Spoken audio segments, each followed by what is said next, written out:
What's up, Internet? Matt Guff from House.com. Scottie Stank. Matt Siddons. Yo, first, as we kind of start this little video, I want to give a huge shout out to these two guys. These are the guys that do all the stuff behind the cameras, do the editing, the sound, the lighting, make the studio what it is, and make me look good on the channel. So, thank you guys. You guys absolutely rip. Thank you. Word up. So these guys were actually lucky this week. They went up to Lutsen. It was like, what, May 2nd and 3rd?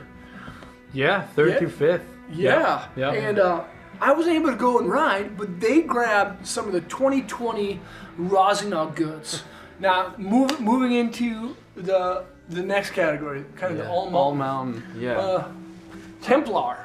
Templar is a board that kind of gets overlooked sometimes. Okay. But I don't think it should. Like, I actually really like the Templar. It's a little bit more like price point oriented for people who like a board like the 1LF or even maybe even the XV. Templar, what'd you think? So I rode the Templar, and I think this was the last board that I rode. Okay. Which I think was a good thing because it is kind of that intermediate, start to progress a little bit more kind of board. At least to me, that's what it felt like. There's all the features that you would want to start to learn different things around the mountain. Yeah, okay. Like setback stance, full directional. longer nose, yeah. And it's got plenty of pop. Yeah, plenty of pop to learn how to, load and jump off those side hits or jumps. Still flexible enough to learn how to do some butters. Okay, yeah. And I would say even more than just learn, just, really get into buttering. But not too flexy where you're not going to want to bring it into, I don't know, just like hard charging groomer kind of runs. Right. Yeah.